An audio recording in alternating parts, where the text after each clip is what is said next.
Ladies and gentlemen, may we warmly welcome Mr. Ravi Shankar Prasad, Honorable Union Minister for Communication and Information Technology, to this convention and also to this panel discussion. Distinguished panelists, ladies and gentlemen, every government comes with various programs. But some program become transformational. In a democracy in particular, every government takes initiative, comes with ideas, policies. If I reflect in the last more than 25 years, some program became transformational. When computer came, people opposed. When mobile phone came, they were skeptics. I remember I had the privilege to be a minister in the Atal Bihari Vajpayee government. And when this whole idea of national highway program came about, Golden Quadrilateral, Kashmir to Kanyakumari, Silchar to Surat, there were a lot of skeptics. How to get land, will be able to do it. I remember in one of the meetings, I was also present as the minister, junior minister then. And Vajpayee was very firm, we have to do it.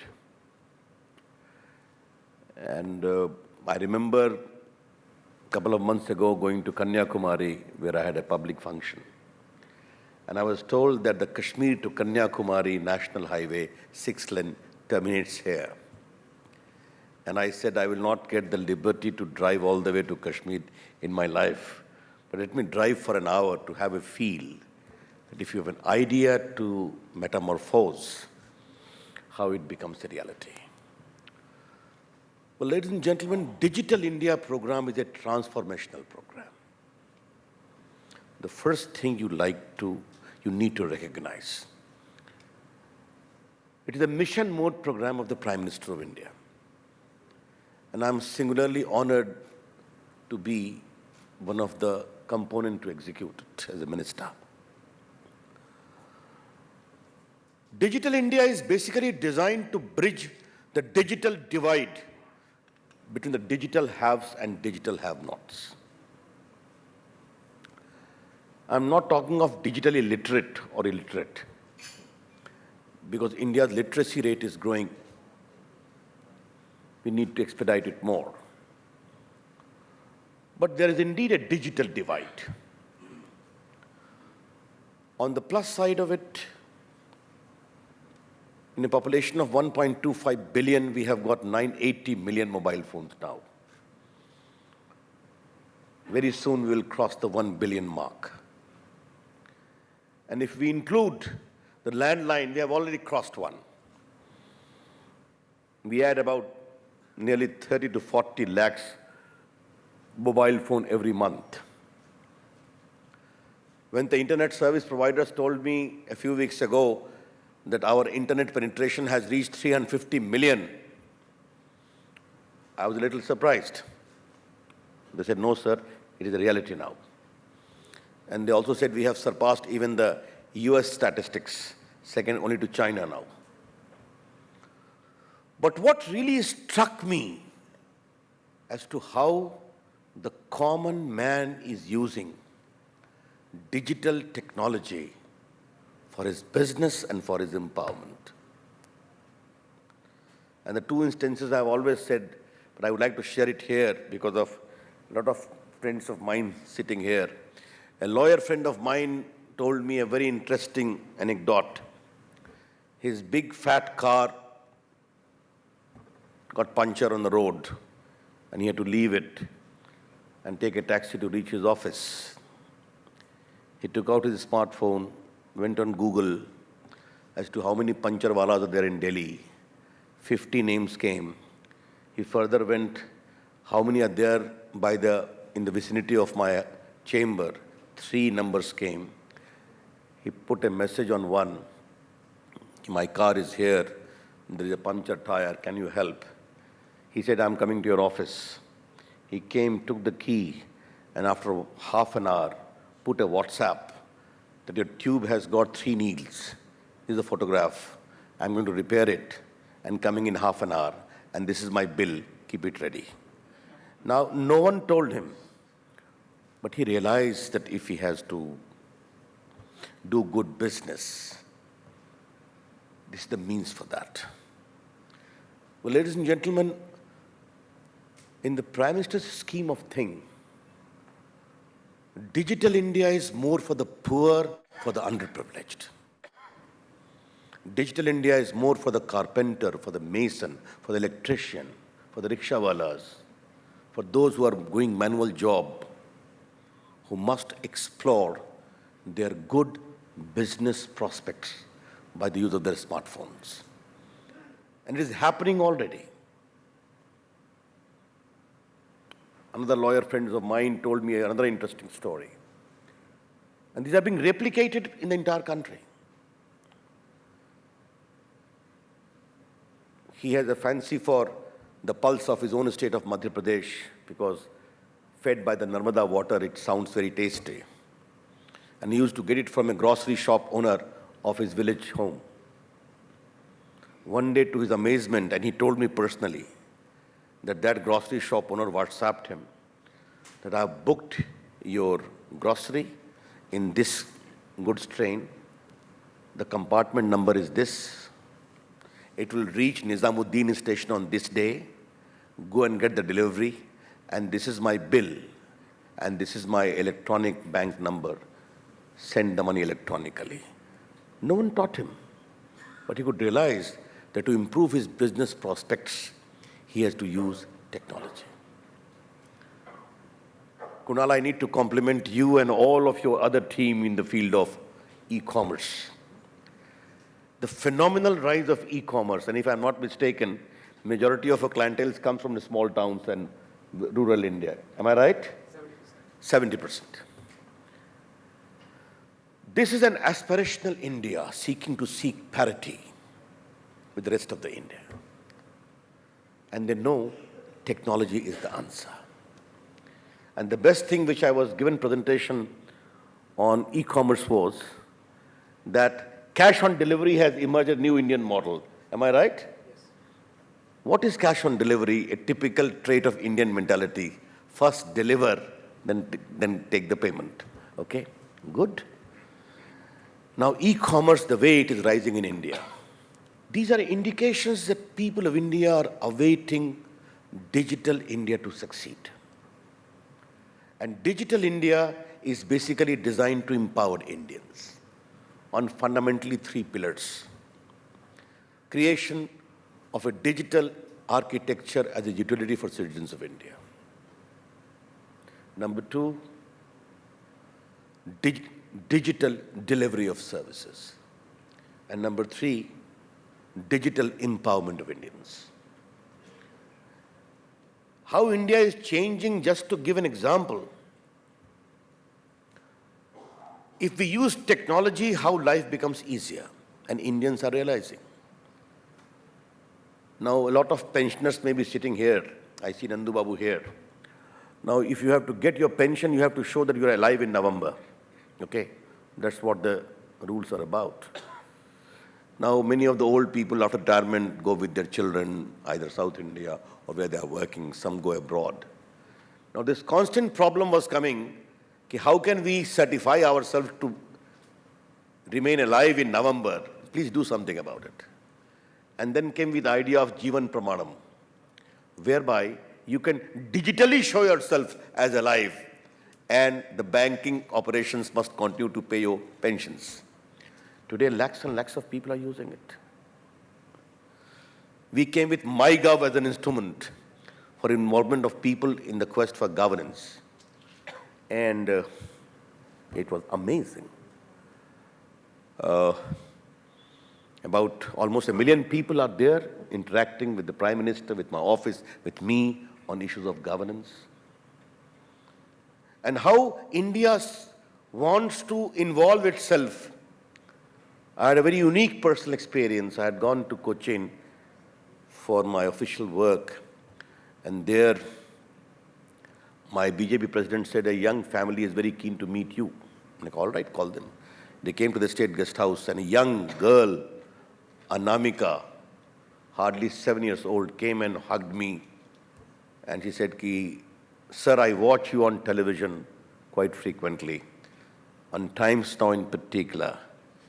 And I ignore cartoon shows for that. I hugged her, I blessed her. I put my meeting with her on my Facebook. I wrote, met young Anamika, who watches me on the television shows. My blessings to her. My good friend Arnav Goswami, I never knew that your channel was so popular that Anamika even ignored cartoon show to see your show. Ladies and gentlemen, there was 1 million likes on that, 10 lakhs to be exact. About 50,000 comments. The highest ever on my Facebook page. When Mark Zuckerberg had come to meet me, it has gone only 700,000 when I put it. But one comment I will never forget, Mr. Prasad, Anamika did not miss cartoon show because Arnav Goswami's show even otherwise is a cartoon show. Now, it is a different India emerging. And I'm very proud of this India. Informed India, active India, engaged India, want to get engaged. Digital India is giving voice or proposes to give voice to those millions of Indians. We are connecting about 250,000 Gram Panchayats of India by optical fiber network. Earlier it was known as NoFun, now we have made it BharatNet. The committee had also Kiran Karnik as one of the members, distinguished members.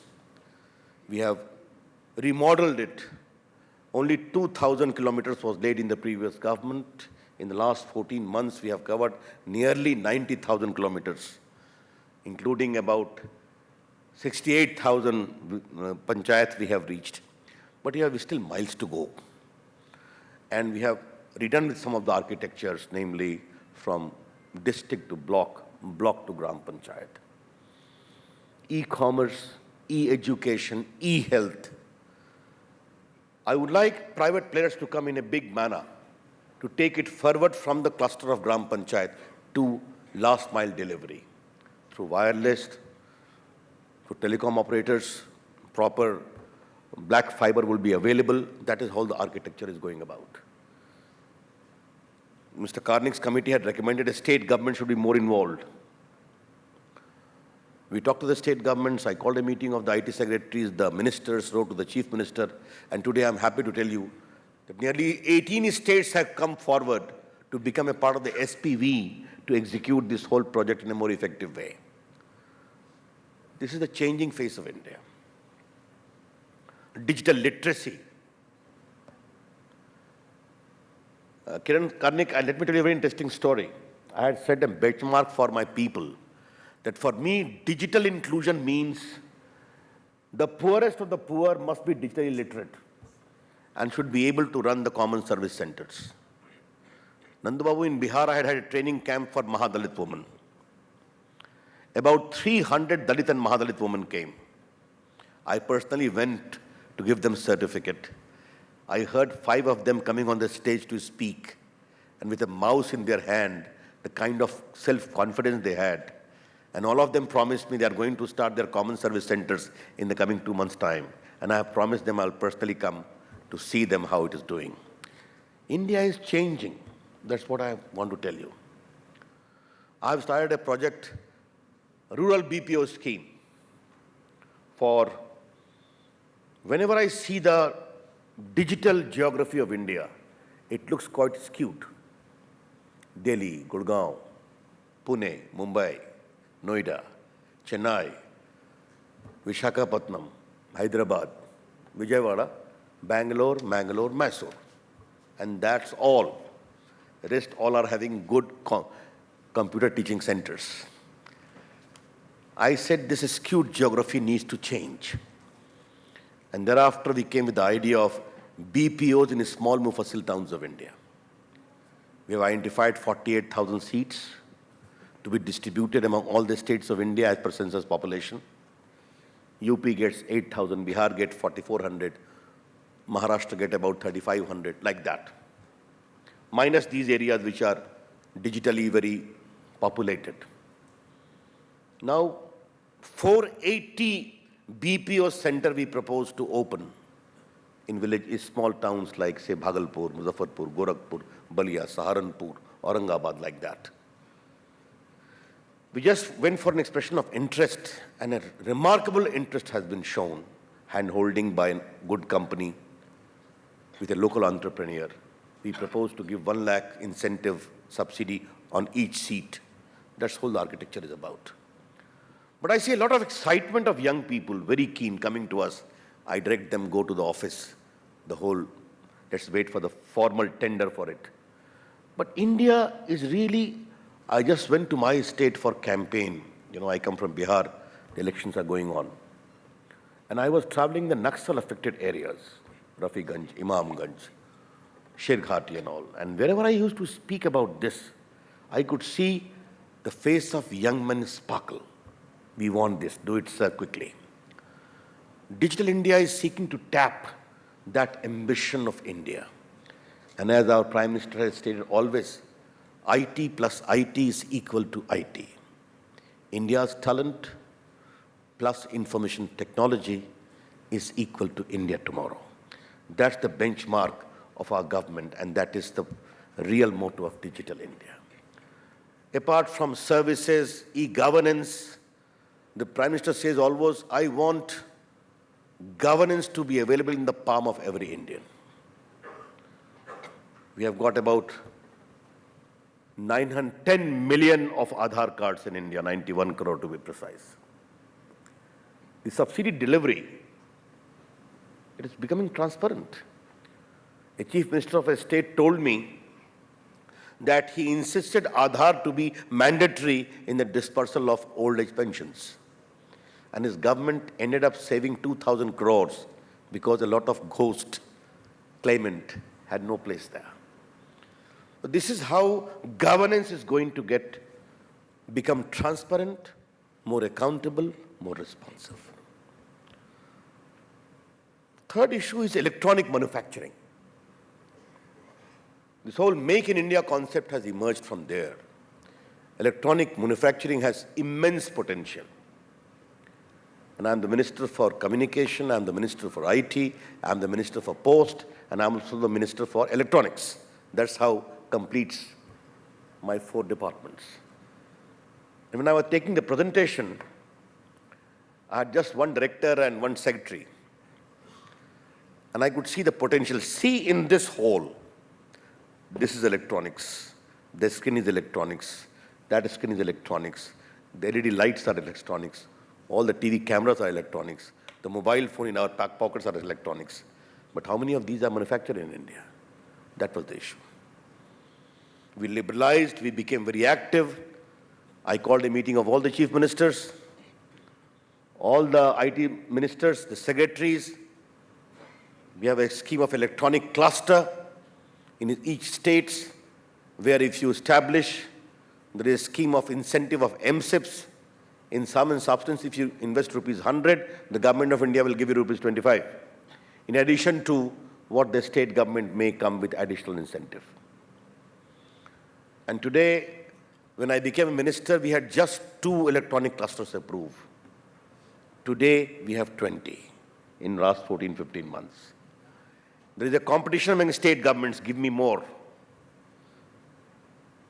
When our government came, investment proposals of electronic manufacturing had come worth 10,000 crores only. And today, I am very happy to tell you, I took a briefing this morning itself. In the last 15 months, investment proposals worth 1,04,000 crores have come in India for electronic manufacturing in India, including major international companies. That's how we are encouraging it. And many of them are going to start production very soon. Therefore, from electronic manufacturing to e-governance to BPOs in small areas, more fossil areas of India, to digital infrastructure of optical fiber network through BharatNet, to digital literacy, to partnering with private sector for a greater growth. That's the whole idea. Obviously, connectivity improvement will be a part of the process. And once this whole digital infrastructure comes about through BharatNet, a lot of improvement will be there. It doesn't mean the existing players do not need to improve their infrastructure. That we are in talk about. Many of them are improving. Many of you need to know that when I became the minister, one of the mottos which I had fixed was also to improve BSNL. I remember when Vajpayee ji government left office, BSNL was in a profit of 10,000 crores. And when he came back to power after 10 years, BSNL has gone into a loss of 8,000 crores. Of how the profit of 10,000 crore became a loss of 8,000 crore in 10 years is a larger question to be shared in confidence as to what happened and what was done to them. I made it a commitment to improve them. I'm very happy to tell you that the same BSNL has added about 47 lakh new customers, erecting about 25,000 towers in India, about which 18,000 have been already erected. Today, BSNL is giving free incoming mobile, free roaming. You can call a number of times to your people, there will be no incoming call at all. It's completely free. Landline is free from 9 o'clock in the night till 7 o'clock in the morning. You can call as many times to as many operators and no charge shall be there. The scope of improvement is there. We need to do it more. I'm very happy that even private operators have shown a greater eagerness and commitment to improve their infrastructure. Digital India, therefore, is an all-encompassing program. It basically seeks to empower India. It basically seeks to empower Indians. And I am very hopeful about it. And I have got clear evidence to reinforce that hope of mine. The way e-commerce is expanding in India, the way consumption of smartphone, the highest after USA, is happening in India, the way there is greater demand for more connectivity as I see it.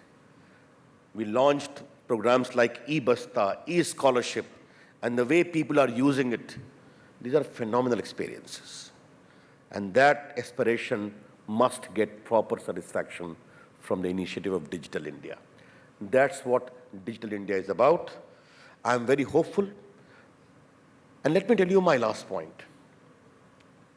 Digital India is politics neutral. Digital India is ideology neutral. Digital India is center state neutral. Digital India is only India positive. That's how we seek to fulfill the larger goals embedded in this great mission.